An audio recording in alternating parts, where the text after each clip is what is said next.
sunk. It's sad to see a hard-working mother's life get taken. We're learning more tonight about a Bath County woman police say was killed by her husband, the latest on the investigation.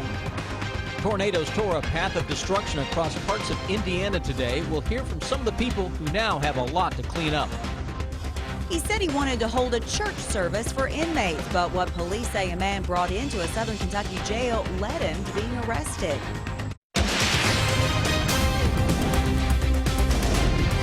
This is WKYT News at 11.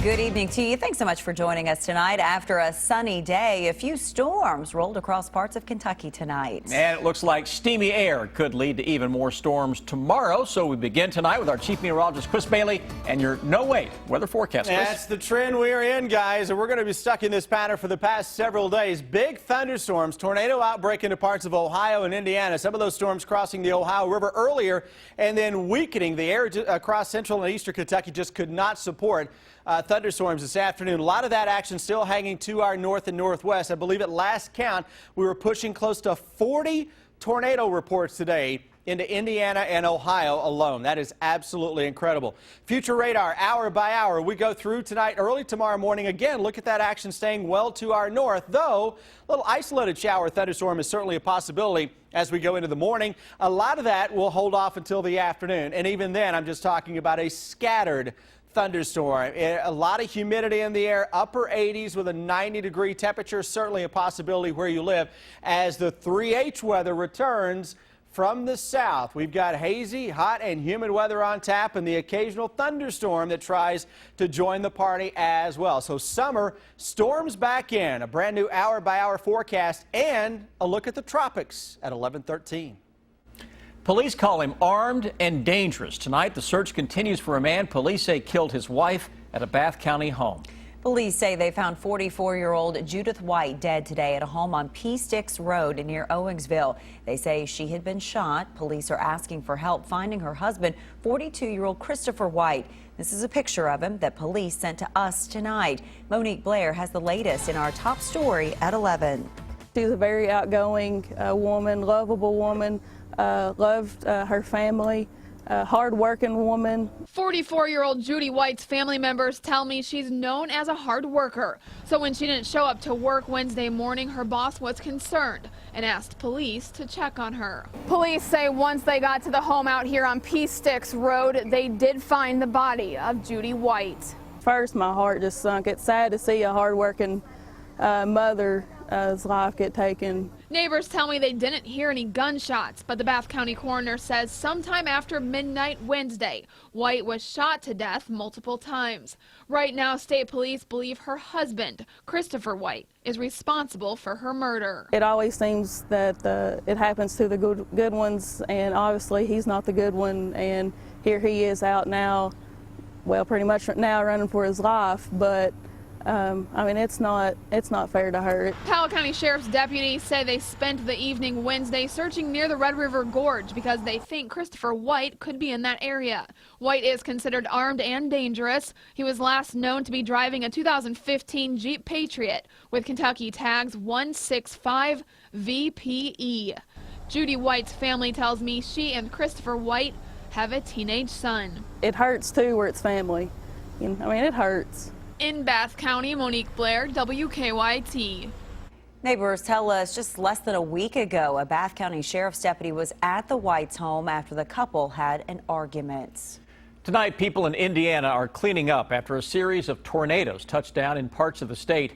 Kokomo, just north of Indianapolis, was hard hit. Police say about a dozen people were injured around the state, but none of them seriously. As Mary Maloney shows us tonight, the tornadoes caused extensive damage. Houses. The roof went off. I said to myself, if this is my last moment, make it, don't make it very, very painful. Cars. I heard a lot of screaming, a lot of people running around, make sure people were okay. A Starbucks flattened. We busted the bathroom doors out. There were probably about 20 people between the men's and women's restroom, but nobody was hurt. A cluster of storms swept through much of Indiana. So this is kind of ground zero, it seems like. They just come right through here. Forcing Governor Mike Pence off the campaign trail and people out of their homes. It was just like a whole new world out here. And I shut the door, and then it blew my window out. And then that was it. I just ran downstairs. I was just so scared.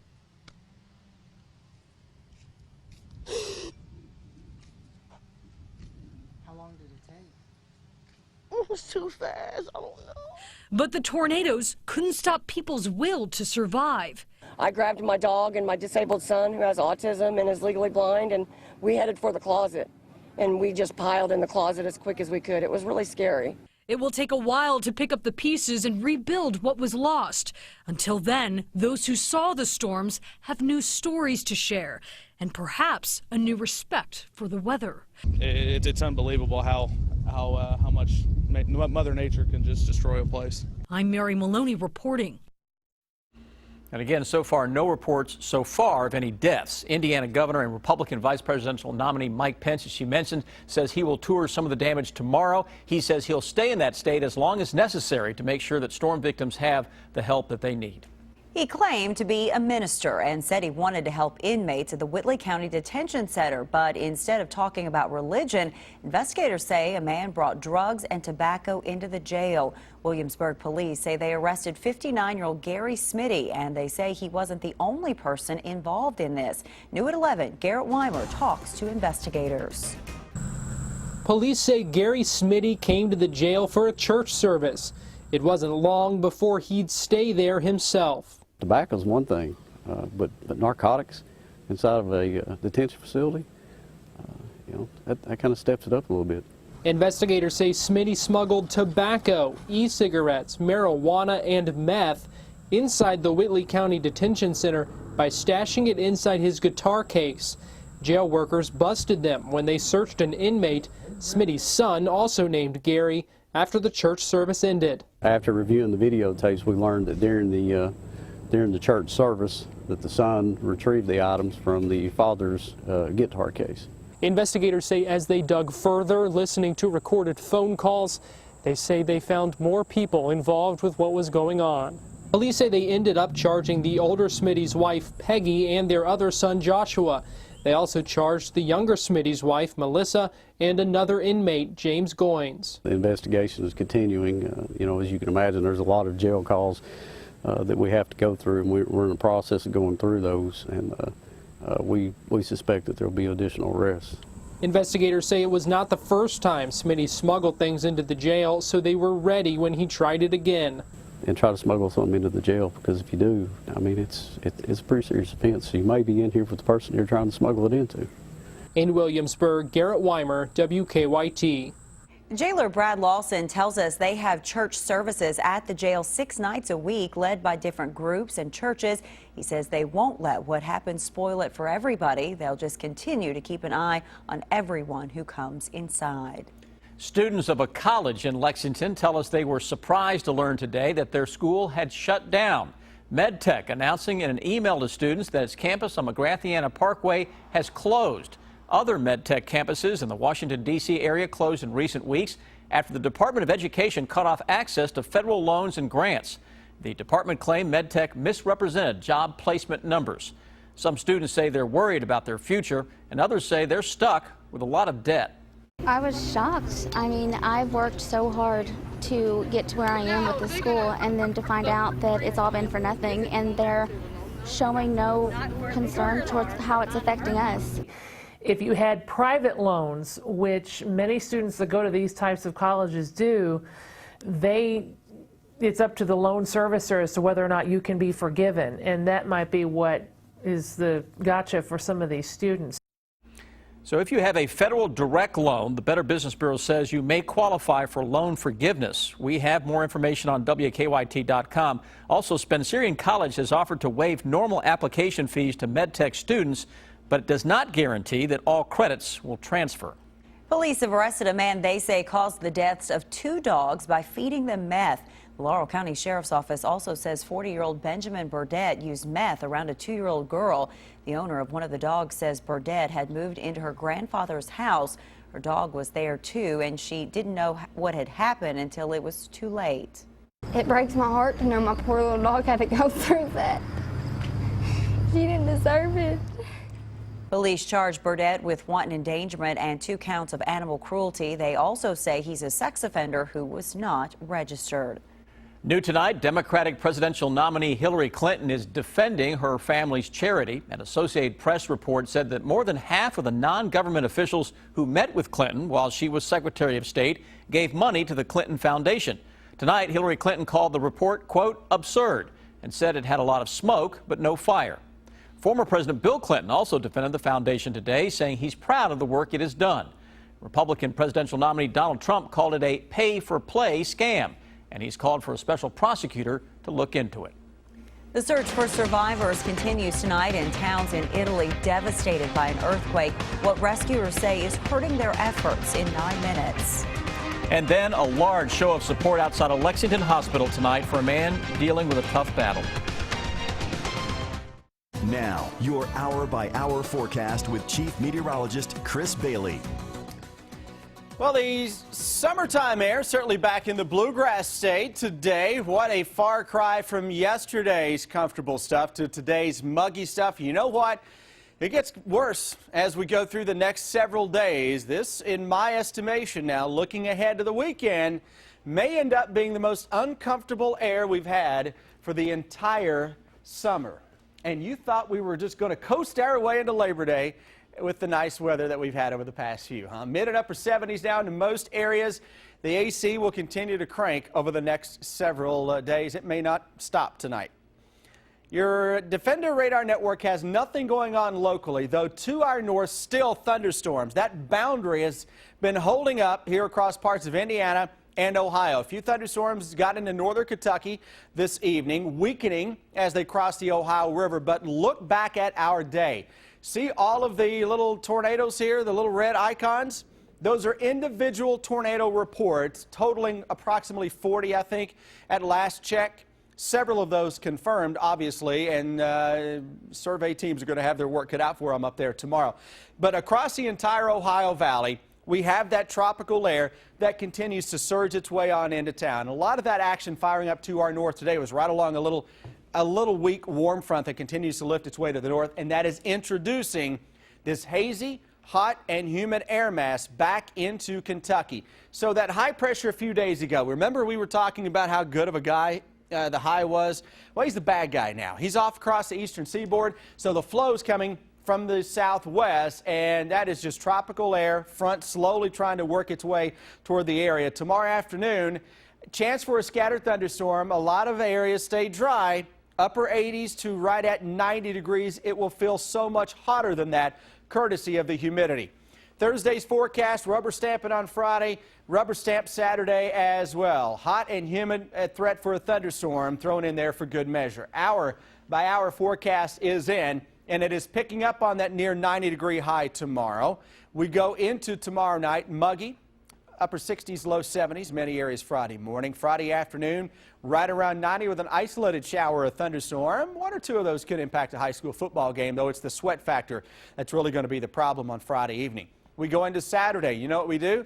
Do it all over again. Temperatures outside of a thunderstorm. Look at that, trying to get toward the low 90s. Tropical air, speaking of, we have a system that may become Hermine across sections of the Caribbean over the next several days. It's just a low-level swirl right now. Why are we talking about this? Well, a lot of folks may be vacationing into parts of Florida or the Gulf of Mexico over the next several days. What you're looking at here, it's called the spaghetti plots. Why? Because it looks like spaghetti, right? It's individual computer models showing where they think the system may go.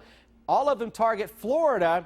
And then if that gets into the Gulf of Mexico, eventually, if it does, it can maybe influence our weather better than a week to 10 days from now. Until then, we sweat it out with upper 80s to low 90s and a daily threat for a shower of thunderstorms. Spaghetti plots. That's a new one on us. That's the real name, though. It's like some little kid got in there and started marking up your maps. Yeah, well, that's what happens when I leave the crayons with Jim. Oh, okay, thanks. A Kentucky teacher is being called a hero tonight. How she saved a student's life at school in 8 minutes. Tonight, authorities in Italy said the death toll from a strong earthquake has now risen to more than 150. And it's been 24 hours since the magnitude 6.2 earthquake hit the central part of Italy. Authorities say that 3 towns have been reduced to rubble, and they're still searching for people who may be trapped. Rescuers pulled a 10-year-old girl out of the rubble alive tonight. They say the terrain has made it difficult to bring in heavy equipment to use in search efforts. President Obama says he has talked to Italian officials and has offered help from the U.S. New tonight, a man accused of killing a 7-year-old girl is being moved to another jail. The Barron County Jail had been housing Timothy Madden for Allen County. Police arrested him last November after they say he killed Gabby Doolin in Allen County. But investigators say Madden has been moved to the Christian County Jail. The Barron County jailer says they had to make room for Clark Smith, who's accused of killing Kristen Edwards last month and leaving her body in the Green River. New tonight, dozens of people showing their support and compassion for a Lexington man in the fight of his life. Aaron Jackson is battling leukemia at the Markey Cancer Center at UK. Tonight, many of his friends stood outside the building holding signs and cheering for Aaron. Friends say they wanted to do something to show Aaron they're thinking of him. They say they used Facebook to organize this. Yeah, I mean, we put this together in 2 days. If that tells you how many people showed up in 2 days, we put this together of him coming out and, deciding to do this. He's an amazing guy. He pressed himself on everybody. He's a friend to everybody, and people drop anything to come help him out. What a wonderful thing. Friends say that Aaron will likely be moved to a different hospital soon so doctors can try a different treatment. Those are some true friends right there. Well, tonight we have learned another restaurant has announced plans to open in a new development under construction here in Lexington. Leaders of the summit at Fritz Farm say Crew Food and Wine Bar will open there next spring. The restaurant will offer more than 300 selections of wine, and it is the first Crew restaurant in Kentucky. The summit is under construction at the corner of Nicholasville Road and Man o' War. The first phase will open in the spring. A Louisville student and teacher now share a special bond after she saved his life. 7th grader Tyler Bernardi was having lunch at T Knight Middle School last week when he says a piece of chicken got stuck in his throat. He rushed to a table of teachers, and one of them, Kimberly Wagner, immediately started using the Heimlich maneuver on him, and it worked. Being able to use it on him and hearing his family be grateful and the smile on his face, really makes it all worthwhile. Wagner says she and other teachers are not required to undergo Heimlich maneuver training, but she does it every year just in case. Wow. And you never know when you're going to need that training, so yeah. Good for her for doing that every year. Well, the team from Bowling Green trying to make it to the next step in the Little League World Series. Another high-scoring game tonight in Williamsport, a trip to the U.S. Championship game on the line there. And after his 3rd fall camp at UK, Kobe Walker is looking forward to getting onto the field. Sports is next.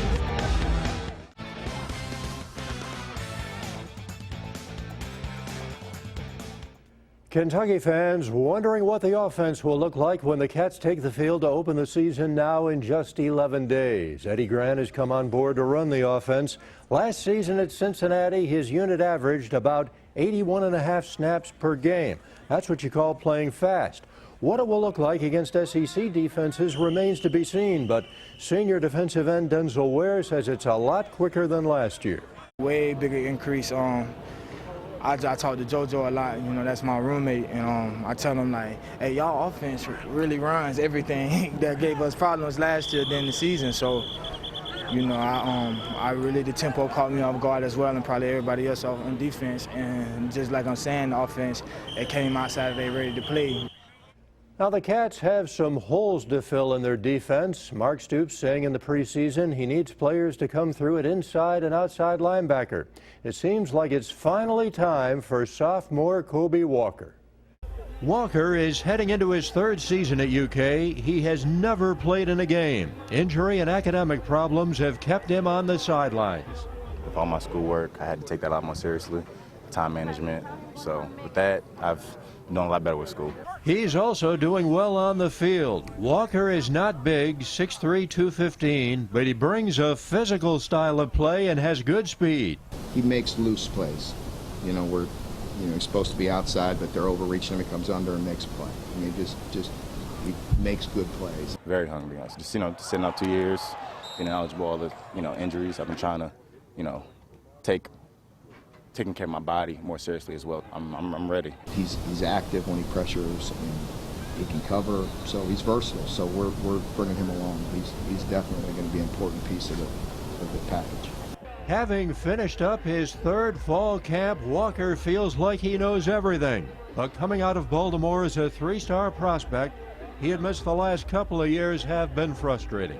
Yeah, I was frustrated and I was down at times, but it happens, and you just gotta bounce back and come back. Or if not, then you'll be out forever. After missing the NCAA tournament for the first time in 4 seasons, the UK women's soccer team is looking to make a run this fall. Tomorrow night, the Wildcats will host number 23 South Florida at the Bell Soccer Complex. It's the home opener. The UK women are 0-1-1, playing to a draw in their season opener at Long Beach State and falling at Pepperdine. We just need to be a lot more attacking minded than we were last year. I think that was part of our problem is we have been in the past, we've been a really good defensive team, but it's almost like we did not even focus on putting the goals in and just being tough in the attacking third. So I think we're going to bring that grit this year. Josh Cook is the new boys basketball coach at Clark County, and at the age of 32, he's already done wonders at Lawrence County and Mercer County. To win at GRC, he would like to play the style which fits the athletes that he's seen in his school. From just seeing, I would like to be able to, play up tempo, get out and with a lot of ball pressure and get up a lot of shots, and just give our kids a chance with a lot of possessions. Definitely try to play a fast pace, like I said, and that's what I'm hoping for. But in high school, coach, you got to be able to adapt. And of the Little League World Series, Bowling Green, Kentucky playing New York for the right to move on to the U.S. Championship game. First inning, Carson Myers drive deep, and it goes off the glove of the left fielder for a 3-run homer. But Jude Abadessa had 4 hits for New York, including a homer and 2 doubles, extra bases here to put his team in front. New York wins a high-scoring game, 13-10. Kentucky is not out of it. The team from Bowling Green will play Goodlettsville, Tennessee in an elimination game tomorrow night. We'll be right back. The Late Show with Stephen Colbert is less than a minute away here on WKYT. Tonight's guests include Anderson Cooper. Pretty calm right now. It is? Yeah, it's not bad. It's nice. By the way, it's still 79 degrees when we get ready to walk out of here. All right, last night's 60s. Emojis are not happy. Tomorrow afternoon, they're going to sweat. Upper 80s to around 90. Oh, look at the mad emoji on Saturday. Breathing fire, literally, because he's going to be inhaling fire. With low 90s out there this weekend, it'll feel 95 or better with the heat. Well, that just seems terrible all the way around. I'm going for the dramatic. Mad emoji. Thanks for watching.